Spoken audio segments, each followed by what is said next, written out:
सत्र का संचालन मेरे सहयोगी शुभेंदु करेंगे। शुभेंदु, आप भी मंच पर आए। और दो और खास मेहमान इस सत्र में हमारे साथ जुड़ने वाले हैं।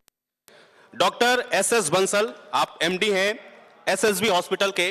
Doctor SS. बंसल जी, आपका भी स्वागत है, आप भी आए मंच पर। और संयुक्ता शर्मा जी हमारे साथ इस सेशन को ज्वाइन कर रही है मानव रचना इंटरनेशनल स्कूल्स की तरफ से। संयुक्ता शर्मा जी, आप भी मंच पर आए। तालियां बजा दें सभी लोग एक बार और स्वागत करें। और सत्र का संचालन मेरे सहयोगी शुभेंदु करेंगे। Shubhendu, over to you.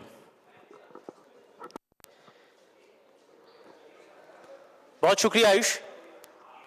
और सत्र को जरा बिना समय गवाए आगे बढ़ाते हैं। हमारे साथ कैबिनेट मंत्री मूलचंद शर्मा जी हैं। और शुरुआत में सर आपसे ही करना चाह रहा हूं, क्योंकि जो विभाग आपके पास है, जो मंत्रालय आपके पास है, उसका इससे पहले इस वाले सत्र में जिक्र भी हो रहा था।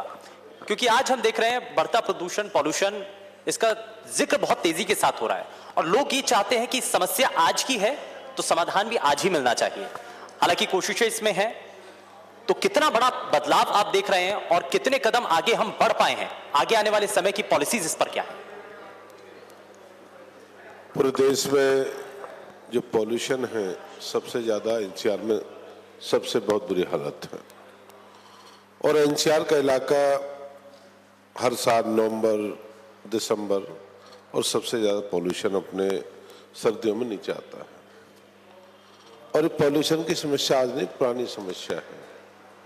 केंद्र की तरफ से भी और सुप्रीम कोर्ट की तरफ से भी इस पॉल्यूशन को किस तरह रिमूव किया जाए, इसके लिए हम भी प्रदेश की तरफ से और केंद्र की तरफ से अभी जो 10 साल पुराने जो डीजल के जो व्हीकल हैं और 15 साल पुराने हैं, इन सबको आने वाले समय में एक पॉलिसी बना रहे हैं कि इन सबको परमिशन ना हो, इनको सबको स्क्रैप पॉलिसी जो आ रही है उसी स्क्रैप पॉलिसी में इनको लाया जाए। और दूसरा, हम अपने प्रदेश की तरफ से जैसे गुड़गांव और फरीदाबाद है, अभी भारत सरकार ने एक मीटिंग की थी कि ज़्यादा से ज़्यादा इलेक्ट्रिकल व्हीकल चलने, 2 व्हीलर है, 3 व्हीलर है। इस तरह के आने वाले 24 तक जो एनसीआर का इलाका है, गुड़गांव और फरीदाबाद, हम 24 तक सबसे ज़्यादा इलेक्ट्रिकल व्हीकल देंगे। और जो अपने डीजल है, पेट्रोल है, और हम इससे सब्सिडी भी देने जा रहे हैं। जैसे इसके लिए टोल टैक्स पे फ्री देंगे, सब्सिडी देंगे, लोन देंगे कि ज़्यादा से ज़्यादा इलेक्ट्रिकल व्हीकल को बढ़ा दिया और अपने एनसीआर को पॉल्यूशन फ्री कर दिया। इसे केंद्र की तरफ से भी, प्रदेश की तरफ मुख्यमंत्री जी और सुप्रीम कोर्ट ने कहा कि हमें पॉल्यूशन को जल्दी जल्दी खत्म करना। सर, ये तो रही बात सड़कों से जो होने वाला, गाड़ियों की वजह से जो प्रदूषण है उसकी, लेकिन इसमें बहुआयामी तौर पर हमें काम करने की जरूरत है। इसमें जो इंडस्ट्रीज से निकलने वाला धुआं है और साथ में लगते जो शहरी इलाके हैं, आपको लगता है कि वहां के लिए भी, उन इलाकों के लिए भी, वहां रहने वाले लोगों के लिए भी कुछ इस पर ध्यान देने की भी जरूरत है? नहीं, जो इंडस्ट्रीज है या दूसरे जो धुआं निकलता है, पराली है या दूसरे जो आग निकालते हैं, साफ सफाई है, इस सब पे हमको काम करना पड़ेगा। एक नहीं कि भाई इलेक्ट्रिक गाड़ी से ही पर्यावरण ठीक हो जाएगा, हमको सबको काम करना पड़ेगा। चाहे साफ सफाई का मामला हो या अपना कहीं पराली का मामला हो या कूड़े में आग लगाना, ये सबको हमको ध्यान देना पड़ेगा। और जो हमारा सबसे डीजल से जो लंबी गाड़ी है, जो 10 साल हो चुके हैं, और डीजल की गाड़ी क्या है कि चलती के धुआं सबसे ज़्यादा पॉल्यूट करती है। इस तरह से हम सब लोग मिलकर इसको ख़त्म करेंगे। और जो पॉल्यूशन है, और पॉल्यूशन क्या है कि, और जो एनसीआर में सबसे ज़्यादा पॉल्यूशन है, इसके लिए पेड़ भी लगने चाहिए, इसके लिए दूसरे पानी का छिड़काव भी होना चाहिए। जो काम चल रहे हैं वो भी, हमारे यहाँ बड़ौदा एक्सप्रेस बना हुआ है और सबसे ज़्यादा देश के प्रधानमंत्री का सबसे बड़ा सपना है। और बम्बई हम यहाँ से मात्र 10 घंटे पहुँचेंगे। बहुत बड़ा काम चला हुआ है। शहर के इस रोड पे भी, हाईवे पे भी काम है। बड़ौदा एक्सप्रेस भी है, 5 रोड भी हैं, पॉल्यूशन भी है। कि जब रोडें सब ठीक रहेंगी तो पॉल्यूशन भी कम होगा और धीरे धीरे जो जरूरत है लोगों की, उसको भी हम पूरे करने का प्रयास करेंगे। ठीक है सर, ये तो लॉन्ग टर्म विजन हो गया। ठीक है, मैं थोड़ा सा आगे बढ़ता हूँ। Doctor SS. बंसल हमारे साथ हैं। बंसल साहब, जरा ये हम देख रहे हैं कि चाहे वो सफाई का क्षेत्र हो, चाहे वो उद्योगीकरण अगर बहुत तेजी के साथ उद्योगों को बढ़ावा दिया जा रहा है, जाहिर तौर पर विकास भी उसके जरिए एक पैमाने पर होता भी है, नजर भी आता है। लेकिन साथ ही साथ बढ़ते प्रदूषण की वजह से जो बीमारियां बढ़ रही हैं, सांस लेने की बीमारियां हैं, इससे पहले हमारे साथ सिंगराज अदाना जी भी थे, तो उन्होंने कहा कि एनसीआर में रहते हैं, फरीदाबाद में रहते हैं, लेकिन उनको टीबी हो गई थी बढ़ते प्रदूषण की वजह से, उनके फैमिली में किसी और को भी टीबी हुई। तो ये जो प्रदूषण को लेकर के बड़ी चर्चाएं जो हैं, उसका शिकार तो हर कोई हो रहा है। तो ये आपके सामने भी ऐसे पेशेंट्स आते होंगे, लोग आते होंगे, तो आपके नजरिए में कोई इसका समाधान? देखो, पोल्यूशन आज की डेट में बहुत बड़ा चैलेंज है पूरी दुनिया के लिए, खास तौर पे इंडिया के लिए, क्योंकि जितने आपने देखा होगा अभी पीछे जितनी कोविड की महामारी फैली है पीछे, और काफ़ी जो पेशेंट, पर्टिकुलरली ये नवंबर दिसंबर के मंथ में हम देखते हैं कि हॉस्पिटल के अंदर एकदम से जो सांस की बीमारियों वाले मरीज हैं, जिनको अस्थमा है या लंग की डिजीजेज हैं, सीओपीडी, वो बढ़ जाते हैं एकदम, आईसीयू सारे फुल हो जाते हैं पोल्यूशन की वजह से। इवन जिनको कोई लंग की डिजीज नहीं है, उनको भी सीरियस लंग इन्फेक्शंस हो जाती हैं, वायरल इन्फेक्शंस हो जाती हैं। कोविड की बीमारी अगर किसी को होती है और साथ में पोल्यूशन का एनवायरनमेंट है, तो वो और सीरियस हो जाता है, उसको सीरियस निमोनियाज हो जाते हैं। उसी तरह से पोल्यूशन जो है बाकी ऑर्गन्स को भी इफेक्ट करता है, हार्ट अटैक्स के इंसिडेंट्स बढ़ जाते हैं।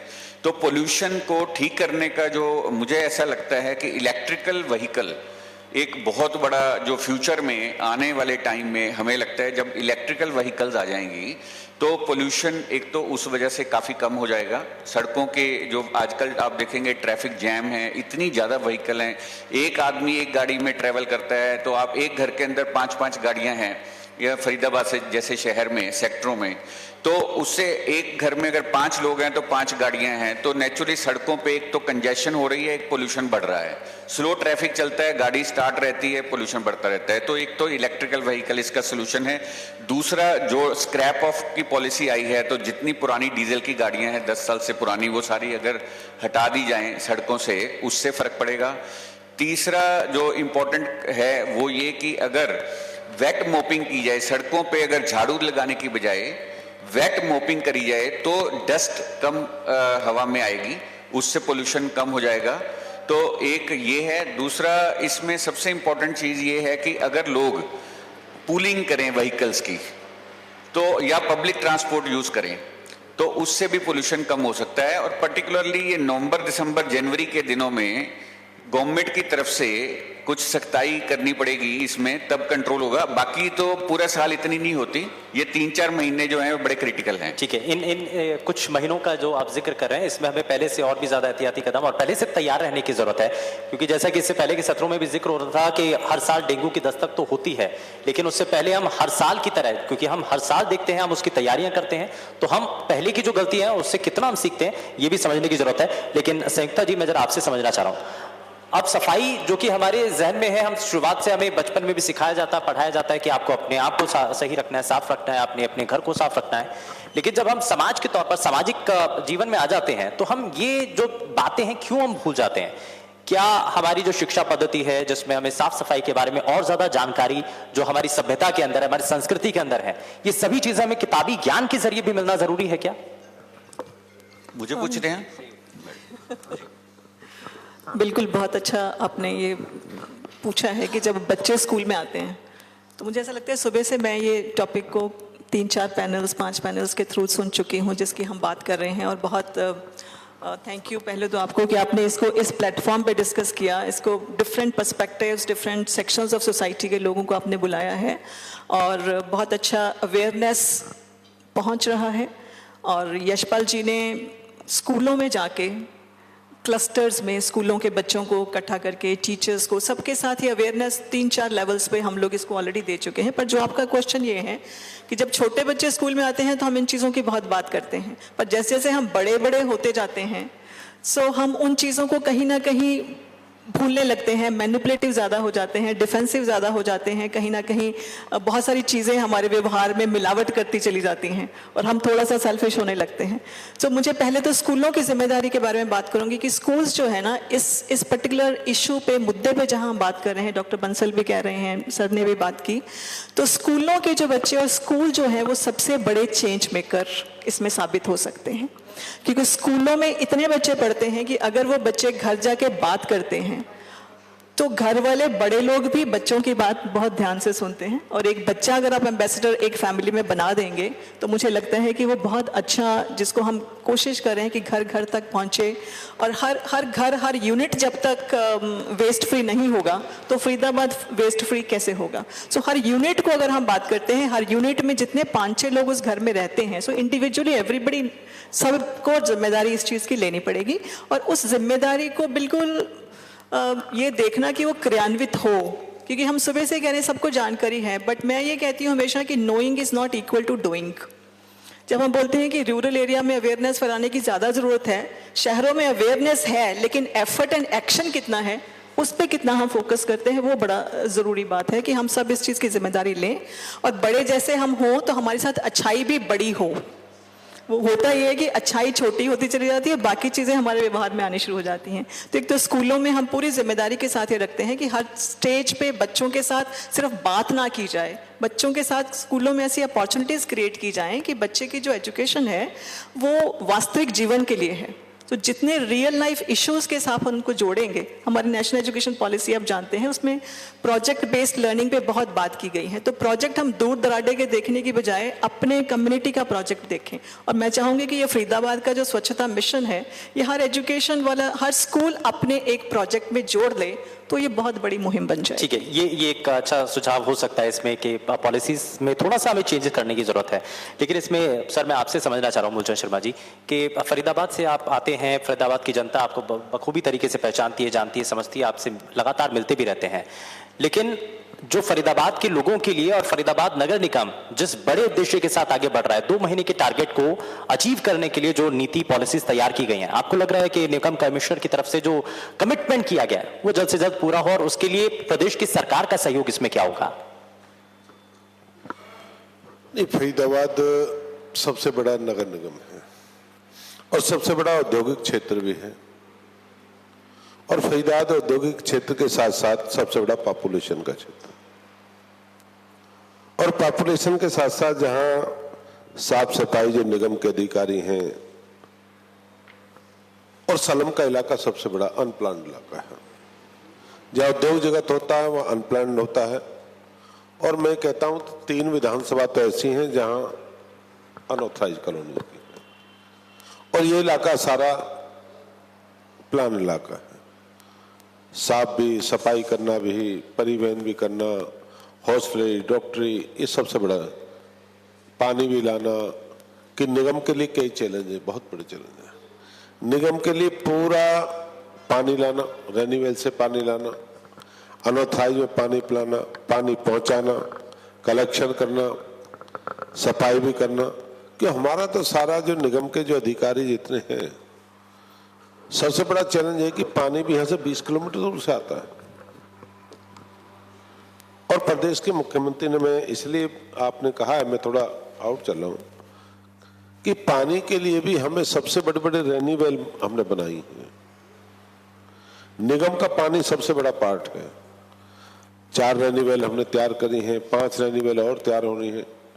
हर रेनीवेल, बड़े रेनीवेल जो यमुना पे बनते हैं, पानी देना, तो ये सबसे बड़ा। साथ साथ मैं कह रहा हूँ जितने निगम को है, निगम के देखिए जहां हम बैठे यहाँ भी खारा पानी है।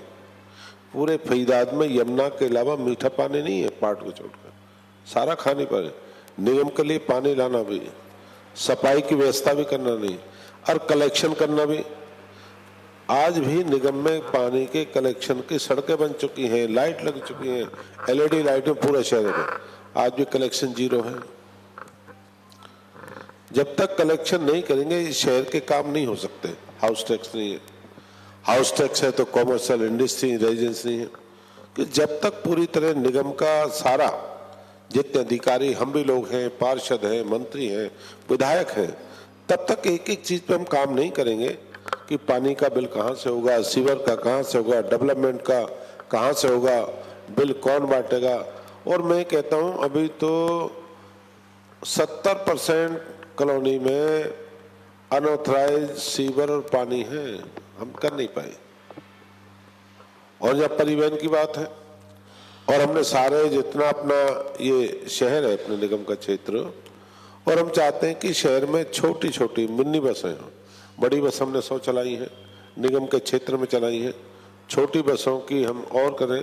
तो एक नहीं अनेकों समस्या है, डॉक्टर साहब ने ठीक कहा। इसके लिए हम सबको तैयार रहना पड़ेगा।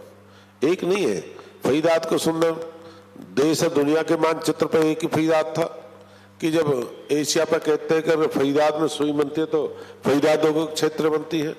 और सबसे पुराना जब शहर होता है, पुराने शहरों में जब गिनती होते हैं तो वहाँ स्लम ज़्यादा बसता है, समस्या आती है। धीरे धीरे प्रदेश के मुख्यमंत्री जी के नेतृत्व में मैं से कह रहा हूँ कि आने वाले से बहुत सुधार हुआ है, और आने वाले समय में आने वाला फरीदाबाद देखना।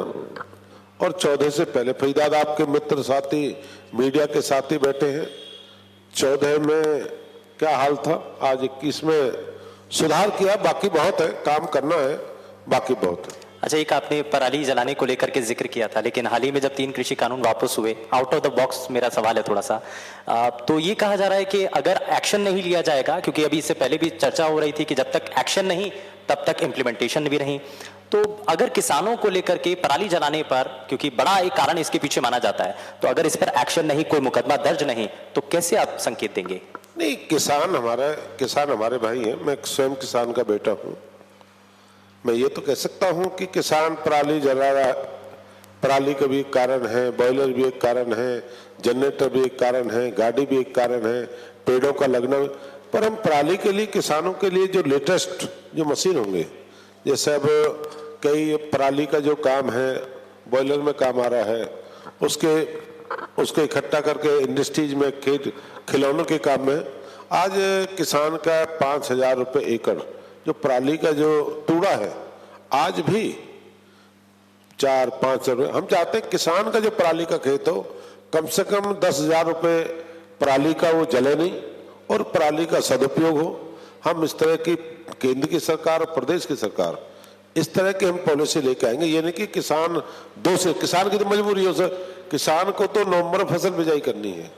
अगर पराली कारण उसकी मजबूरी भी है, पर उस मजबूरी को हमें खत्म करके हमें जल्दी से इस तरह की लाएंगे। ठीक है, तो पराली प्रबंधन को लेकर के भी यहाँ पर जवाब दिया गया है। लेकिन एसएस बंसल साहब, अब हमें स्वास्थ्य के क्षेत्र को, और खास करके जब निगम की तरफ से कोशिशें हैं, तो इसमें हमें क्या और सहयोग करने की, और इससे पहले भी आपने कुछ अच्छे सुझाव दिए हैं, कुछ ऐसे ही सुझाव और जिससे निगम अपने जो लक्ष्य जो तय किया गया है उसको जल्द से जल्द वो अचीव कर पाए।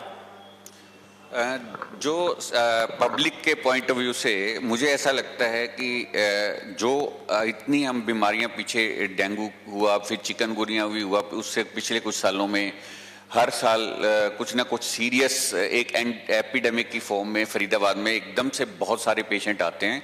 तो और दूसरा, इस बार मैंने देखा है कि कॉलेरा के पेशेंट बहुत आए हॉस्पिटल में, टाइफाइड के, जॉन्डिस के। ये एक्चुअली ये सारी प्रॉब्लम्स कंट्रोलेबल हैं। इसमें कॉरपोरेशन के लेवल पे क्लीन वाटर इंश्योर करना, सिटी को अगर क्लोरीनेटेड क्लीन वाटर मिले तो बहुत काफी हद तक हम कॉलेरा की बीमारी कंट्रोल कर सकते हैं, आएगा ही नहीं कोई केस। जॉन्डिस कंट्रोल कर सकते हैं, हेपेटाइटिस ए, और उसके अलावा टाइफाइड जैसी बीमारियों को कंट्रोल कर सकते हैं। दूसरा, शहर को स्वच्छ रखने से, क्लीनलीनेस मेंटेन करने से, ओपन डंपिंग को प्रिवेंट करने से, क्योंकि ओपन डंपिंग से मच्छर होते हैं प्लस मक्खियां, उससे बहुत सारी बीमारियां फैलती हैं। आप मच्छरों से, जैपनीज एंसेफेलाइटिस से इतने लोग मरते हैं, डेंगू से इतने मरते हैं, चिकनगुनिया, मलेरिया, ये सारी बीमारियां ओपन डंपिंग जो है कंट्रोल करके हर जगह पे, सड़क पे, घर के आसपास और सड़कों के किनारों पे अगर बड़े बड़े डस्टबिन रख दिए जाएं, ड्राई वेस्ट और वेट वेस्ट, घर की भी अगर प्रॉपर तरीके से डिस्पोजल हो उसका, और लिड लगी हो उस पे, ओपन ना हो, तो उसमें काफी हद तक आप काफी बीमारियां, ये जो ओपन जो डंप होती हैं ना चीजें, और या अगर आपका वो डस्टबिन भी ओपन पड़ा है, तो ये बीमारियों के घर हैं। तो पब्लिक के पॉइंट ऑफ व्यू से क्लीनलीनेस मेंटेन करने से, clean water, clean environment, pollution free environment, इन चीजों से हम हॉस्पिटल में जितना रश हो रहा है पेशेंट्स का, इसको काफी हद तक कम कर सकते हैं हम। लेकिन इसमें मैं जरा जल्दी से एक रिएक्शन मैं सर से लेना चाहता हूँ, उसके बाद मैं मैम आपके पास आता हूँ। सर, इसमें एक चीज़ तो ये नज़र आती है कि हमें अभी भी बहुत हद तक बदलाव की ज़रूरत है। जैसा स्वच्छ पानी, साफ पानी पहुँचाने का जो लक्ष्य है, आपको लगता है कि अगर हम निगम को सबसे अव्वल बनाना चाहते हैं फरीदाबाद को, तो उसके लिए सबसे पहले साफ सड़कें, सफाई, बेहतर पानी, ये सब बेसिक चीजें हैं जो कि आज भी एक लंबा समय गुजरने के बाद भी लोगों की डिमांड सिर्फ यहीं पर आकर के अटक जाती है। कोई इंफ्रास्ट्रक्चर में ज्यादा कुछ ऐसा नहीं कि हाई स्पीड इंटरनेट यहां पर मिले या ऐसा कुछ नहीं, सिर्फ आज भी लोग बेसिक चीजें, पानी, सड़क, बिजली, सिर्फ इसी पर आकर के अटके हुए हैं। डॉक्टर साहब ने ठीक कहा, पानी सबसे बड़ी बीमारी, पानी ठीक मिले तो बीमारी खत्म होती है।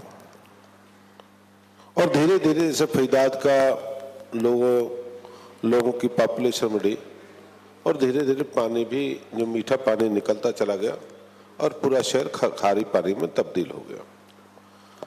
जहां धीरे धीरे, ये एक समय में नहीं होता, कहते 5 साल में सब ठीक हो जाएगा, 7 साल में ठीक हो जाएगा, चाहे पूर्व की सरकार हो चाहे आज की सरकार हो।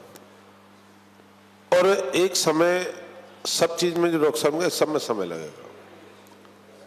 हमें चाहते हैं कि 2 साल में शहर की पानी की समस्या जो रेन्यूवेल से है, जो साफ पानी मिलेगा, लोगों को फिल्टर पानी मिलेगा और लोगों को पानी जो मिलेगा, रेन्यूवेल का पानी ठीक ही मानते हैं और यमुना से पानी आना है। तो पानी की समस्या पे जो काम है, प्रदेश सरकार उस पर काम कर रही है। और इसमें क्या है कि हमने पिछले समय से आज ये कह कि काम हो भी बहुत, चाहे रोडों की बात करें और बाकी भी बहुत, करें भी बहुत है, बाकी बहुत है, कि उनमें समय लगता है। और कोविड का 2 साल का जो समय रहा, जो सब कुछ बंद हो गया था, उद्योग जगत, इंडस्ट्रीज, सब कारोबार बंद हो गए थे। पैसा तो, विकास तो पैसे से होना है। और धीरे धीरे पैसा जैसे जैसे जीएसटी हम पे आते, सरकार का खजाना भरता, उसी के हिसाब से हमने पैसे, सरकार केंद्र की हो या प्रदेश सरकारों से पैसा खर्च करती है। पर आने वाले समय में हम आपको सड़क की और पानी की 2 समस्याओं को तो हम खत्म करेंगे कि चलने के लिए सड़क हो, और सड़क भी ज्यादा नहीं फरीदाबाद में। जिस विधानसभा में बैठा हूं, 5 सड़क तो यहाँ की हैं बड़ी, 5 सड़क मेरे वहां से हैं, इस पार है, ज्यादा नहीं। जिसका शोर सबसे ज्यादा हो रहा, सड़कें टूटी हुई हैं कुछ सड़कें, पर जो सड़कें आरएमसी बनी हैं, जिनकी 40 साल की नींव हमने डाली है, उनके बारे में चर्चा कोई करता नहीं है। जो 40 साल से सड़कें आरएमसी बनी है, पूरा शहर में तब्दील हुआ है, और पानी का इतना पानी हम लेके आए हैं सलम के इलाके में, या कलोनी है या दूसरे, उसमें मेरे काम बाकी है। धीरे धीरे इस काम को भी पूरा करेंगे और जल्दी जल्दी हमारा प्रयास है कि हम लोगों को स्वच्छ पानी और सड़क चलने के लिए देंगे। ठीक है, मैं संयुक्ता जी आपसे जरा जानना चाह रहा हूं कि हमने बहुत हद तक, क्योंकि शिक्षा के क्षेत्र में भी बड़े बदलाव की जरूरत होती है और इसके लिए लगातार, क्योंकि कोरोना समय में हमने देखा कि ऑनलाइन सिस्टम लागू किया गया, लेकर के आया गया, ये भी एक नया तरीके का चैलेंज था, एक नए तरीके का प्रयोग था जो कि लोगों ने देखा, सीखा और बच्चों को भी समझाया गया। लेकिन आपको लगता है कि इस 2 महीने के जो अंतराल है, 2 महीने के इस अंतराल को कैसे पूरा किया जाएगा और कितनी तेजी के साथ इसमें काम करना चाहिए, और इसमें स्कूली क्षेत्र के बच्चों को इसमें सहयोग कैसे देना है, ये सुनिश्चित करना बड़ा जरूरी है, क्योंकि हर एक तबका बड़ा जरूरी है। बिल्कुल, जैसे मैंने पहले भी कहा कि बच्चे जो है ना, वो सबसे बड़े चेंज मेकर्स हैं। अगर उनके थ्रू हम कोई चीज़ें घरों में या सोसाइटी में, समाज में प्रमोट कर रहे हैं, तो वो बहुत जल्दी फैलती हैं और बड़े लोग भी उसको मना नहीं कर सकते। तो स्कूलों में जो हम कर सकते हैं कि जैसे हम यूथ पार्लियामेंट्स करते हैं, तो बच्चों की भागीदारी इसमें बड़ी ज़रूरी है, बिकॉज ये कोई दूर की समस्या नहीं है। उनको पहले ये समझना है कि ये मेरी समस्या है। तो वो तभी समझ में आता है जब हम उनको कुछ ऐसी चीज़ें दिखाएं, जितनी इन्फॉर्मेशन आज सुबह से मैं देख रही हूँ शेयर हुई यहाँ पे, वो सारी इन्फॉर्मेशन बच्चों तक पहुँचे कि ये फरीदाबाद है, ये इसके वार्ड्स हैं, इस तरीके से काम हो रहा है और आप इसमें क्या भागीदारी कर सकते हो। तो हर बच्चा जब इतना जागरूक हो जाता है, तो मैंने देखा है कि बच्चे तो इस मिशन से पहले भी स्वच्छ भारत का प्रोजेक्ट आया है, तो स्कूलों में बच्चों ने बहुत काम किया है, सड़कों पे जाके बच्चों ने सफाइयाँ की, अपने घरों में अपने लेवल पे बच्चों ने जो 2 डस्टबिन लगाने हैं, ये बहुत सारे घरों में ऑलरेडी लग चुके हैं, बिकॉज स्कूलों का काम ही है बच्चों की वेलबींग के लिए और होलिस्टिक सिटीजनशिप उनके अंदर लाना, एक अच्छा नागरिक बनाना उनको। सिर्फ पढ़ाई लिखाई स्कूल नहीं कराते हैं, अच्छे नागरिक की जो विशेषताएं हैं वो हम उनमें डालते हैं। तो मुझे ऐसा लगता है कि ये जितनी जानकारी है, बच्चों को हम एक जिम्मेदार नागरिक समझें पहले, बिकॉज बच्चे बहुत कुछ कंट्रीब्यूट कर सकते हैं इस मुहिम में। सो उनकी साझेदारी तभी आती है जब उनको एकदम बिल्कुल अच्छे से साथ में बिठा के, जैसे आप ये पैनल डिस्कशन कर रहे हैं, इसी में कुछ बच्चे भी शामिल हों और कुछ उनका अपने स्टूडेंट लेवल पे पार्लियामेंट्स की जाएं, जहां पे उनके भी सुझाव आए और वो इसको ओन करें कि ये मेरा फरीदाबाद है, ये मेरा प्राइड है, मेरा मान है, मेरा सम्मान है। तो जितना जिस चीज़ को हम ओन करते हैं कि ये मेरी है, दूसरे के लिए करेंगे तो डेफिनेटली 100% नहीं आता है। जब मैं मेरा कहता हूँ, ये मेरा फरीदाबाद है, मुझे करना है, तो बच्चा तो कुछ भी कर जाएगा। सो मुझे ऐसा लगता है कि हमें इस मुहिम को बहुत कुछ यशपाल जी ने स्कूलों के साथ जोड़ा है और बहुत सारा चल रहा है, बट इसको थोड़ा और नीचे तक हम ले जाएंगे इसको स्कूलों में, हर बच्चे तक, ताकि हर बच्चा इसको एक ज़रूर समझ के कि मेरा समाज है, बिकॉज बच्चा कैसे समाज में रहना चाहता है कल को, ये बड़ा इंपॉर्टेंट है कि उसको पिक्चर दिखाई जाए। सो ठीक है, अब जरा वापस से बात कर लेते हैं, क्योंकि कूड़े का निष्पादन होना बड़ा जरूरी है और कूड़ा अगर घर से इकट्ठा किया जा रहा है तो आज के समय में बड़ी चुनौती है, क्योंकि इसमें निगम की तरफ से बार बार कहा तो जाता है कि हम बहुत बड़ी मात्रा में, हम पहले के मुकाबले कूड़ा घरों से कलेक्ट कर रहे हैं, लेकिन सर आपको नजर आता है कि सूखा कूड़ा, गीला कूड़ा, हम इस तरफ आगे बढ़ें, क्योंकि अभी भी बहुत सारे इलाकों के अंदर घरों से कूड़ा आना ही वो शुरुआत नहीं हो पाई है, क्योंकि छोटी छोटी सकरी गलियां हैं फरीदाबाद के अंदर, बहुत छोटे छोटे रास्ते हैं वहां पर, तो बड़े टिप्पर तो जा नहीं सकते हैं, ट्रैक्टर ट्रॉलियां वहां से नहीं जा सकती हैं, तो उन इलाकों को वहां पर रह जाते हैं लोग पीछे, तो वहां के लिए क्या पॉलिसीज होनी चाहिए आपको? अभी हमारी सारे शहर के निगम के अधिकारी, कमिश्नर सब की मीटिंग हुई थी, मुख्यमंत्री उस मीटिंग में थे। जो छोटे इलाके हैं जहाँ छोटे ट्रैक्टर हमने लिए हैं, जो छोटे ट्रैक्टर छोटी गली में जाते हैं, वहाँ से जो कूड़ा है छोटी गली वहाँ से कलेक्शन करेंगे और उससे यहाँ लाकर जहाँ पे पॉइंट है वहाँ डालने का काम करेंगे। अभी हर वार्ड में हमने छोटे 2 ट्रैक्टर, कई 3 भी हैं, 2 हैं, 100 ट्रैक्टर के 100 ट्रॉली आसपास दी है। छोटे छोटे जो सलम का इलाका है, जहाँ छोटी छोटी गली है, वहाँ से छोटे ट्रैक्टर जा सकते हैं, जहाँ से कूड़े को कलेक्शन करेंगे और जहाँ उनका पॉइंट है वहाँ उसे डालने का काम करेंगे। और जहाँ पर इंडस्ट्रीज का क्षेत्र, वहाँ से हमने ये भी कहा है जो बड़े ट्रैक्टर हैं या डंपर हैं बड़े, उनसे लें और डंपिंग स्टेशन से लेके जाएं, कि धीरे धीरे सब फरीदाबाद के समय लगेगा। हर चीज़ कहते हैं सब कुछ अभी ठीक हो जाएगा और सबको इसमें, चाहे छोटा हो, व्यापारी हो, कर्मचारी हो, उद्योगपति हो, किसी भी क्षेत्र में हो, हर पढ़ा लिखा आदमी कहता है कूड़े को बाहर, मकान को सुंदर रखेगा, कूड़े को सड़क से बाहर डालेगा और वही आग लगा देगा। सरकारी ऑफिस में जाओ, सुबह देख रहे ना, साफ करेंगे उसमें आग लगा देंगे।